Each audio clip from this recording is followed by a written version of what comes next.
Good morning, world. Today is Friday. It's the boys' first full day at school. And you know what? I just had a shower and everything. There's me rushing around. It's only 7:25. Ow, got something in my eye. It's only 7:25. No need to rush. Got loads of time. That's the only benefit of your kids getting up ridiculously early. Oh, my eye's watering. Sorry about that. So, there's George. Spinning in the chair as usual. Hello, George. Mummy. And here is Matthew. It is Ryan. There you go. Oh, God. Hi. Good. Yes, it is. Mummy. Mummy. Look. Just flip this background. So, oh, look at that. I'm a bit diagonal. Yeah, today is their first full day in school. I'm hoping they'll get on all right. I think George will be fine just because of the amount of stuff that he's got to do. But Matthew's obviously struggling with... Hang on. Wow, look, you did it. Yeah, it is fit. But Matthew's obviously struggling with the amount of change and new people and all that. So I've put his PEC folder in his book bag. So that will go with him today. Hopefully that makes a difference. Maybe having something familiar from home will help. But we'll see. I mean, the teacher said that they'd be in regular contact with me anyway. About how Matthew's coping. So I guess it'll just be a day-to-day thing. But yeah, it's going to be a long day for them today. And I'm just hoping they're alright with it. And Adam's on a day shift.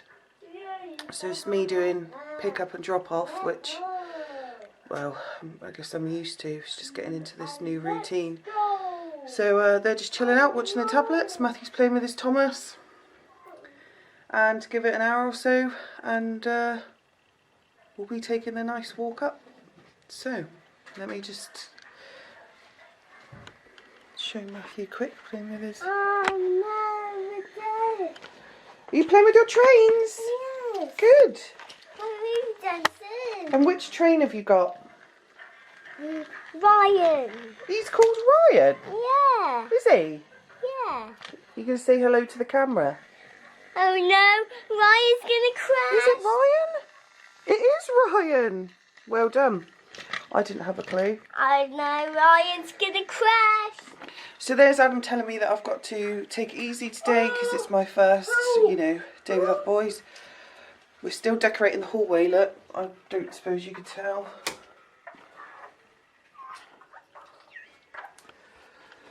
All the hallway needs plastering and trying to decorate the third room. So it's a full day of stripping wallpaper and getting it ready to be plastered, because it will be plastered in the next couple of weeks, ready for the new carpet and everything. So I don't have a day of relaxation in front of me. I doubt I ever will get a day of relaxation in front of me, but it's fine because I'm working on the house. So yeah, just before I go, there's George.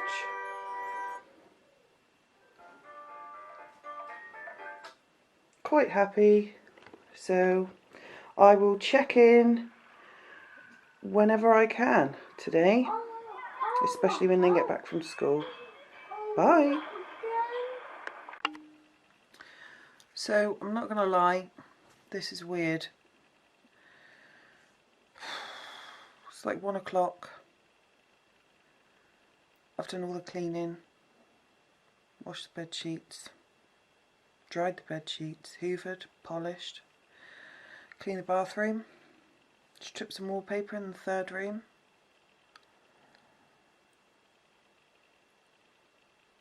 It's too quiet. It's very, very quiet. I keep carrying my phone round just in case the school ring me. But they haven't, which is obviously a good thing. Obviously the boys are doing okay. I've got a really bad headache. I think that's because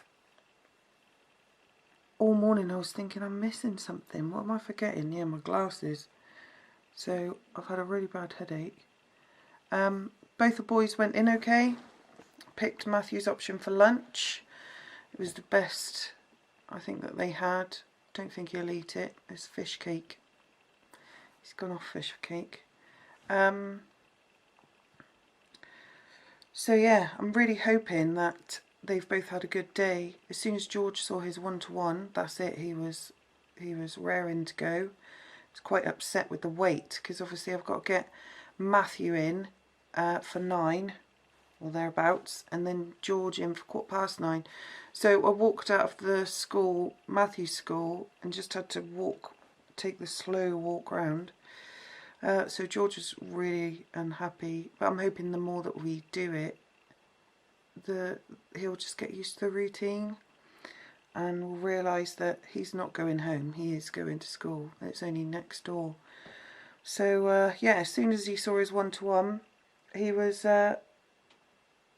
just like flipping a switch, absolutely fine. And she said, you know, do you want to hang around for a bit, or are you alright if I just take him down? And he was raring to go, so I just said, yeah, that's fine, just take him.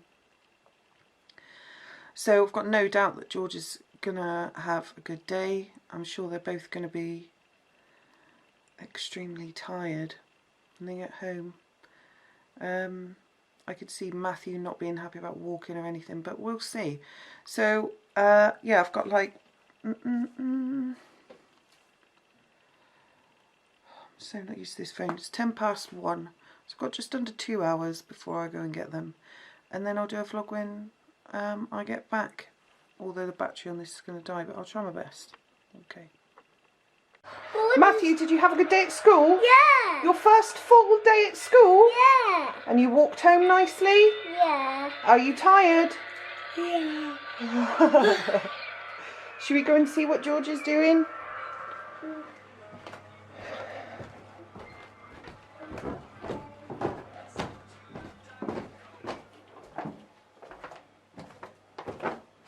Hello! Hiding under Mummy's bed. He's very tired today. Had a bit of a wobble this afternoon because they tried taking him out of the classroom and taking him to a sensory room, and he thought he was going home. So he wasn't happy bunny. He was not happy bunny. So yeah, battery's about to die, but they're okay.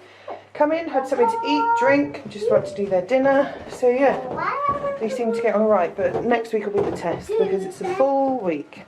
So we shall see. Just going to turn the light on. And there we go. Say bye to the camera, Matthew. Bye, camera. Well done. See you later. So, I'm just going to move you back a bit. Just to add to the end of the day, obviously I was at work, so I missed their first full day of school, which I kind of feel gutted about, but on the same respect, Amy's been doing a lot of school runs with them, or nursery runs with them for a long time when I'm on day shift. When I'm not on day shift, I always go with her, or I pick them up, take my turn and trying to help, so it gives her a break from doing it. Obviously today just that wasn't going to happen. I was on 6 till 6. So I literally came in the door, Amy's gone to bingo, so as I came in the door she went out, which is fine. I told her earlier, go bingo, you know, just a few hours out, gives her a break. I know she's had a break from them today, but by the look of it here, she's been working her ass off all day, which I told her not to do. I said today just rest, it's your first day, just chill out, but she won't listen to me when I tell her to do that. I may as well tell someone on the moon to just take it easy and put your feet up and watch a film and have a bath and chill out, but she won't do that. The only problem I've encountered this evening, putting them to bed, they still take a dummy to bed with them, which I know a lot of people will say, oh, you shouldn't be giving them dummies at 4 years old. What people have got to understand is they were giving dummies in NICU to get their suck reflex working, because they weren't feeding, they wouldn't take milk for a good month. They were all tube fed, might be 6 weeks maybe even. So they were encouraged to use a dummy in NICU. It wasn't us giving it to them to have an easier baby as such. It was because we needed to get them to engage the suck reflex, which they didn't have when they were born because they were still premature. Because of that, they still have a dummy to bed. George has totally gone off his, really. George was always the one that was majorly attached to it. He's gone off it. Matthew still wants to take it to bed, but when I came home, the dummies are not where they always go. I've got no idea where they are. I literally looked. I spent 45 minutes before I put them to bed searching the house for them, and they're nowhere to be seen. So I don't know if Amy's got rid of them. I rung her like 12 times or something stupid like that. I texted her a message, I left a voicemail. Obviously she's gone into bingo, so she's probably not going to pick that up until she leaves. She's probably got her phone on silent in her bag. Yeah, I just can't find them. George was fine with it, to be honest, because we've been giving him his and he's been throwing it on the floor, walking up the stairs. He's not that fussed. Matthew still wants to take it on the strap and have it. And then when you go in there half hour later, it's normally out of his mouth on the pillow. He's not sucking it all night, but it's just that comfort of going to bed. So today I really didn't want to put him to bed without it. Being their first day at school and then probably being, you know, a lot of change today. I didn't really want to change that today, but it's done now. They eventually did go up. Matthew took a lot of convincing to get him to go up the stairs. He didn't want to go up. He was saying no, he wants to find his dummy. I was trying to get him to help me find it in case he knew where it was. He couldn't tell me where it was. That's the thing. If it was a neurotypical child, okay, they might not have a dummy at 4 years old, but they're more likely to say, oh yeah, I remember where Mummy put it, or oh, I put it here. They could have hidden it anywhere in this house. I've got no idea where they are. Both of them are missing. I've looked outside because sometimes they throw them out the window. I literally can't find them. So it was a battle to get them to go to bed, even though they're tired. I think the thing that saved me was the fact that they are really tired. Obviously they've done a first full day, so that probably helped. They have gone to bed without it. Whether or not they'll sleep through is probably unlikely, so if Amy comes back, when she comes back, if she knows where they are, I'll probably just put them on their bed, so at least they've got them in the morning. Maybe stop them getting up at like 4 o'clock in the morning looking for a dummy. One thing I don't think Amy added to, they've started writing a little book for George, which is what we asked them to do for Matthew last year, to give us an idea of what they were doing. So the last 3 days is 2 half days. His first day was fantastic. First day, really calm, lots of exploring, and he enjoyed his play outside with Iggle Piggle. He joined in the short group session this morning, ate a tiny amount of lunch, so likely to be hungry. That was George's first day. That was Wednesday. Then Thursday, another good day, unsettled at times when something is requested of him. He really enjoyed attention work and transitioned beautifully for a drink and to the toilet. So that's good. The transition's always a major problem for them. So the fact that he did that well was good for his, he was only in the afternoon Thursday for a couple of hours. And then today, the first full day, they've put great morning, visited the sensory room, quite unsettled this afternoon, and I think that was regarding the transition. They rung Amy, or they told her when she got there, sorry, the transition from the nursery to the sensory room is a bit of a walk. It's upstairs and along a few corridors, and it's near, he has to go past the front door where he goes in, so he thought he was going home, and when he wasn't going home, that really upset him, because obviously he was probably thinking, well, if I'm going up here, I'm going home. Once he does this a few times, goes to the sensory room, I'm sure he'll be totally fine. They did say to me maybe we should scale back his day a little bit so it's not so long, but I don't think it's anything to do with that. It's more just a case that he doesn't know the school, he doesn't know where everything is, so it's going to take him a while. And then he enjoyed looking at the Iggle Piggle books, only ate 4 bites of an apple today, so he's possibly hungry. So that's great that they're writing in this little book for him. It gives us an idea of what his day's been like, and that's really what I would like them to do for Matthew as well, because even though we haven't confirmed that he's got autism until he has his meeting, which is, or we have his meeting on the 27th of September, we're pretty confident he will be given a diagnosis. Whether he does or not, obviously we'll update that at the time, but me and Amy are positive he's autistic. He's a completely different end of the spectrum to George, but that helped us last year, because then when we said to Matthew, what did you do today, it gives us something to maybe just give him a nudge to give us a conversation back of what he's done. If we don't have any idea what he's done, we say, did you have a good day? Yeah, I had a good day, and that's it. You know, he's not going to expand on that unless we push him a little bit into a way where we know what he's been doing. So this is a good idea. I'd like to speak to him about doing the same for Matthew. Even though they're not probably doing that with all the children, I understand that, but they're asking about us to give feedback of what we think will make it better for him and more comfortable for him and make us less anxious. Which he struggled with already for the first few days. I think that will help because it will help us prepare him. Last year the nursery wrote a plan of what he was doing for the week, so I knew what he was doing the next day. I could say to him, tomorrow you're doing this, tomorrow you're doing the sand, or you know, you're reading this book or whatever. And I think that helped him a little bit, just give him an idea of what was coming up, because when he knows, he's a lot better than just springing things on him. So that is a really good thing, the book for George. Hopefully we can get him to do the same for Matthew. I pray that they don't wake looking for dummies, because I cannot find them. Even when they've gone to bed, I've turfed the house out, I've turfed all the cushions, I cannot find them anywhere. So it looks like I said, it looks like she's been cleaning it all day. She's probably put them on a shelf somewhere. I mean, I've looked everywhere, I can't find them, I can't get hold of her.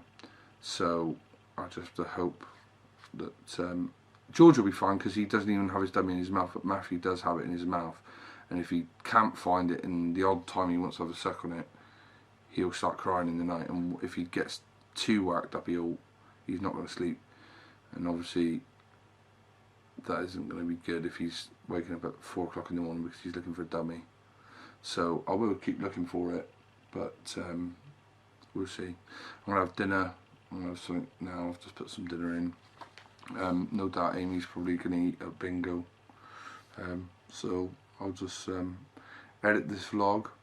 Saturday tomorrow I'm on a night shift. I'm on a night shift Sunday. So tomorrow we will try to get them somewhere, take them somewhere possibly. I don't know where, but get them to a park or get them out just to blow a bit of steam off. Probably be in the afternoon, because normally Amy will leave me, when I've done my 2 day shifts, she'll leave me to sleep a little bit so that I can do a night shift without, you know, being overtired and making mistakes in work, which I can't afford to do, obviously. You know, work's important. I have to be able to work. Amy has to be able to sleep. So I really hope I can find the dummy. But all in all, it's been a good few days. There's lots of positives. There's a few things for us to figure out. I think Amy's packed a bag up for George, taking some stuff up there, his fig rolls, his crisps and things like that, so that he's got something familiar that he eats, that we have at home, that he recognises. And also Matthew's had his pet book taken to the nursery, because they said that they think if Matthew had his pet book something familiar, he can point to him what he wants, and maybe a bit easier for them to get some communication with him. Whether or not that works, I don't know, because a lot of the stuff in it is stuff that's at home based. A lot of the pictures are home based stuff, what he has at home, so there's no point in pulling out a picture of his tablet or something that isn't in nursery, or a film that he wants to watch, or something. But it's good that they're really good that they're trying to communicate with us and say, look, how can we make things a more smoother transition? And you know, I'm quite impressed with that. And Amy said that George is really taken to his one-to-one. I won't say her name. I haven't met her. I may have met her, but I don't know which lady it was. But he apparently, as soon as he seen her, he went running to her to go down. So Amy didn't even go down, she just left him at the door. Off he went. Brilliant. And that's what he used to be like in nursery. When he was with his favourite members of staff, he would go off quite willingly. It's just that transition of getting him home into there. That's always been the problem. So we'll see how we go. But that's it for today's vlog. I'm going to edit this up. And then hopefully if you enjoyed the vlog, give us a thumbs up, so we can keep making videos that try to give people an idea of what it's like living with autism in the family. You know, we just want people to be aware and see what autistic children are going through, what parents of autistic children are going through. You know, it's hard work, but you know, lots of people have given me lots of tips and advice. Some things we might say might help other people at some point. And that's the reason we're doing it, just to spread a bit of awareness about autism. When people see me pulling a child through the supermarket screaming, it's not because he's a naughty child, you know, he has anxiety problems, or issues, his autism, his communication, he can't communicate to me what he wants, etc. It's just trying to show people a bit of that. So give us a thumbs up, subscribe to the channel, and we're just going to try to keep the videos coming. 1 or 2, maybe 3 videos a week if we can, depending on my work schedule and depending on how busy we are. You know, and we don't want to just bring the same video every day. We don't want to, you know, we want to talk about lots of different things. There's lots and lots of things I'd like to discuss with people and talk to people about, and we'll just press on. But it's been a good start. Amy's dealt with it really well. You know, it's been difficult for her. We've just spent 6 weeks of the summer. I've worked. I was off for 2 weeks, and she spent a long time doing things with them on her own and trying to occupy them. And it's really difficult for 6 weeks in the summer trying to occupy 2 children who are on the different end of the spectrum. Extremely difficult. And unless people have lived with it or have seen it, they'll never quite understand. So that's why we're bringing you the videos, to try to give you an idea. So give us a subscribe, give us a thumbs up, comment on our videos. Let us know if there's anything you want to see us do or anything you want to see us talk about, and we'll try to squeeze it in. So have a good day, and we'll look forward to the weekend.